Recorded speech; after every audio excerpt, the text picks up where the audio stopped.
Ada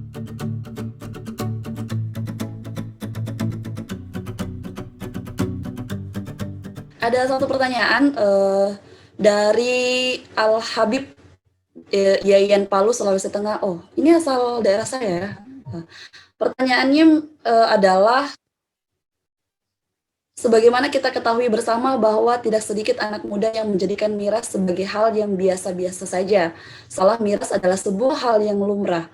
Pertanyaannya, bagaimana peran kami, mahasiswa, sebagai anak muda untuk mengurangi bahaya penggunaan miras di kalangan anak muda itu sendiri? Mohon penjelasannya, Kak. Silakan dijawab, Bang Dona. Bagaimana peran kami mahasiswa sebagai anak muda untuk mengurangi bahaya penggunaan miras di kalangan anak muda itu sendiri? Pahami apa yang dijelaskan Dr. Idam, hayati apa yang sudah dijelaskan oleh Mbak Rafa, dan periksa kantong sebagaimana yang disarankan oleh Mas Suhail. Maka dengan demikian rasanya tidak cukup alasan bagi kita untuk menggemari minuman beralkohol ya. Karena kalau diminum badan rusak, jiwa terganggu, kantong kering. Nah, manakah yang menguntungkan dari semua itu? Saya rasa sebagai manusia yang normal, apalagi mahasiswa ya, sangguplah untuk menimbang-nimbang hal yang tidak menguntungkan itu untuk apa dilakukan. Kan begitu. Kalaupun itu enak, saya dengar-dengar dari orang, miras itu nggak enak, pahit katanya. Oh, udah coba, Bang? Kata orang. Saya yakin aja. Siap. Saya kira sudah coba gitu kan. Saya yakin aja. Dan tidak perlu semua yang kita tidak ketahui itu mesti kita coba. Ini kan katanya penasaran, oh saya coba-coba nih, kayak kita rokok-rokokan dulu kan, kita coba dulu nih. Iya benar. Tidak semua yang kita tahu itu harus kita coba. Tapi cukup ini negatif nih. Saya lihat teman saya kalau sudah mabuk itu sudah nggak tahu lagi kaki dan kepala. Maka tentu tidak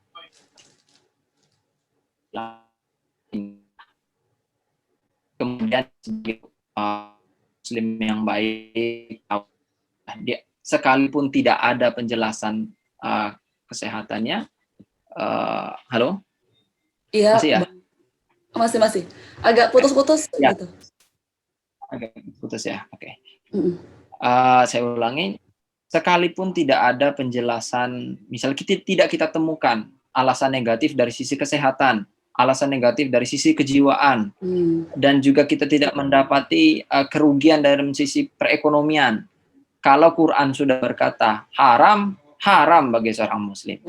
Mestinya bagi seorang muslim yang baik, apa yang disebut sudah dihukumkan haram, maka kita yakini bahwa itu haram. Cukup bagi kita orang muslim. Bang Amrul nih nanya nih ke Bapak Dona. Satu, terkait pencabutan Perpres nomor 10 tahun 2021 yang dicabut hanya secara lisan. Tentunya tidak akan berdampak hukum sama sekali, seharusnya dicabut dengan peraturan yang sama atau lebih tinggi darinya. Namun sampai saat ini belum ada pencabutan demikian. Pertanyaan kedua, dari pemaparan, jadi ini minta pandangan, kemudian pertanyaan kedua adalah dari pemaparan Bang Dona tadi, ternyata miras saat ini masih legal gitu ya. Menurut Bung Dona, kenapa bias legal demikian? Apakah ini tidak bertentangan dengan nilai Pancasila dan Undang-Undang Dasar 1945 yang posisinya dalam peraturan hierarki perundang-undangan itu lebih tinggi daripada peraturan yang saat ini berlaku? Tanggapannya gimana, Bang Dona? Oke, langsung saya tanggapi ya dari Bang Amrul Daulay. Terkait dengan yang pertama tadi Bang, itu sudah kita bahas ya di awal-awal tadi penyampaian dari saya. Saya ulang sedikit bahwa betul, saya sepakat dengan Bang Amrul, pencabutan secara lisan terhadap peraturan perundangan itu tidak bisa dilakukan. Aturannya, kaidahnya adalah suatu peraturan perundangan hanya dapat dicabut keberlakuannya oleh peraturan perundang setingkat atau yang lebih tinggi. Jadi secara lisan tidak akan menimbulkan dampak hukum apapun. Tetapi tadi kita maknai bahwa itu adalah sikap politis dari Presiden untuk mengatasi kontroversi di tengah masyarakat dan beliau berkomitmen untuk mencabut.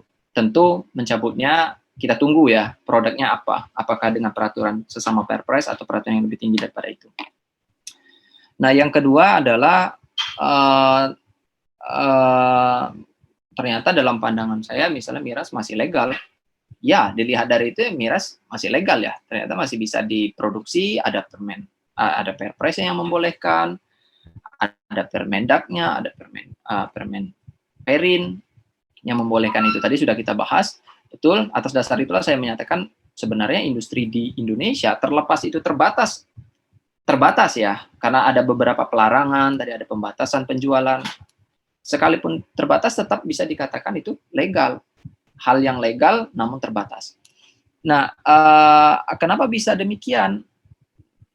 Apakah tidak bertentangan dengan nilai Pancasila dan Undang-Undang 145 yang posisinya dalam peraturan hierarki peraturan perundangan lebih tinggi dari peraturan yang saat ini berlaku? Kalau kita lihat di Pancasila tidak ada ngomong boleh kok minum-minuman beralkohol, tidak. Di Undang-Undang Dasar 1945 hierarki di lebih bawahnya juga tidak. Justru di dalam konstitusi kita menyatakan bahwa setiap warga negara itu berhak untuk mendapatkan kesehatan, dijamin kesehatannya, kemudian dijamin kesejahteraannya dalam alinea keempat alinea keempat Undang-Undang Dasar kita. Menjadi kewajiban konstitusional bagi negara itu untuk menjamin kesehatan dan kesejahteraan warga negara ketika dinyatakan di dalam konstitusi. Dan tadi berdasarkan riset dari pembicara lainnya, dari sisi kesehatan, dari sisi kejiwaan, dan juga dari sisi ekonomi, hal ini justru bertolak belakang dengan itu. Dalam Undang-Undang Dasar tidak. Kemudian muncul di mana dalam undang-undang? Belum ada undang-undang yang mengatur tentang ini. Khusus untuk minuman beralkohol, baru ada RUU-nya. Jadi teman-teman, RUU ini kalau saya nggak salah, saya dapat informasi dari Mas Rangga sudah masuk prolegnas terkait dengan larangan minuman beralkohol. Jadi kalau nanti disahkan dia akan jadi undang-undang. Tapi untuk saat ini sudah sah berlaku belum? Masih RUU kok. Nah, terus di bawah RUU ada Perpu lah ya. Kemudian ada PP. Nah, PP-nya tidak ada. Perpres. Nah, Perpresnya baru ngomong kayak gitu. Perpresnya tadi yang kita bahas tadi 17 tahun 2000 berapa tadi ya? 2014 tentang minuman beralkohol spesifik untuk itu. Jadi mengatur terkait dengan itu. Kalau dilihat dalam Perpres ini, mengapa dia melegal? Ini baru masuk ke legal. Apakah kenapa kita berkesimpulan ini legal di Indonesia?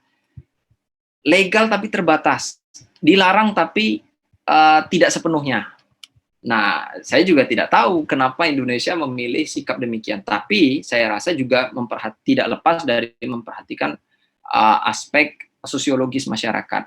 Tadi teman-teman berpandangan bahwa wah ini nggak kearifan lokal. Nyatanya secara peraturan kita menganggap itu kearifan lokal.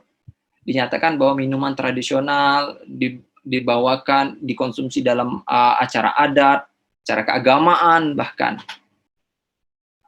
Kemudian itu selain pertimbangan masyarakat adat yang sebenarnya juga dijamin di dalam konstitusi pasal 18B menyatakan bahwa negara itu menghormati kesatuan masyarakat hukum adat. Mungkin barangkali terjemahan Perpres ini menganggap bahwa minuman keras, minuman beralkohol yang dipakai atau yang dikonsumsi dalam acara adat itu merupakan bagian daripada hak-hak masyarakat hukum adat yang dijamin oleh konstitusi, sehingga tidak bisa ditutup sepenuhnya. Sehingga diatur dalam Perpres dianggap terjemahan dari pasal 18B Undang-Undang Dasar.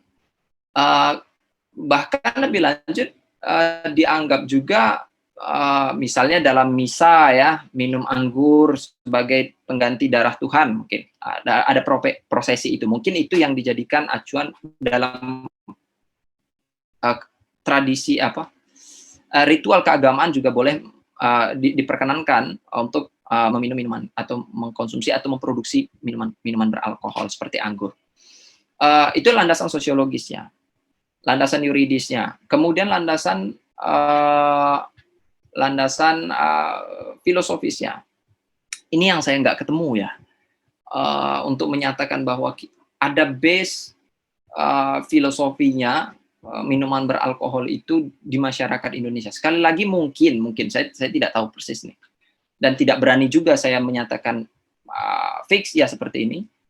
Acuan Perpres nomor 11 tahun 17 tahun 2014 yang mengatur secara terbatas industri minuman beralkohol dan perdagangannya, itu barangkali berkaca bahwa tadi masyarakat hukum adat tadi. Jadi dianggap untuk menghormati itu. Dan alasan yang terakhir, kemungkinan kalau bisa kita lihat juga ini diatur di dalam Permendag dan Permenterin perindustrian. Maka motifnya adalah ekonomi. Jadi tidak dipungkiri bahwa minuman beralkohol industri ini adalah bidang usaha yang berpotensi untuk menambah, terutama cukai ya, bagi negara, bea dan cukai bagi negara. Jadi tadi disampaikan oleh Mas Suhail bahwa ada angka-angka positif penerimaan negara dari industri ini dan perdagangannya. Tentu di antara maksud itu mungkin ada terselip motif ekonomi juga, dan jelas ketika dimasukkan di dalam Perpres yang baru 11 tahun 2021 yang kontroversial kemarin, motifnya sangat ekonomis karena berkaitan dengan penanaman modal atau investasi. Artinya motif ekonomi itu sangat kuat terkait dengan tarik ulur pelarangan secara terbatas di industri dan perdagangan minuman beralkohol ini. Kalau misalnya tanya, kalau bertentangan tadi misalnya, terus kita gimana? Ya, uji aja, coba ke MA. Uji lawan undang-undang, coba. Undang-undang kesehatan, misalnya. Kayak gitu. Apakah itu? Tapi permasalahannya adalah nanti industri itu akan, kalau diterima, industri itu akan mati. Dan mungkin pula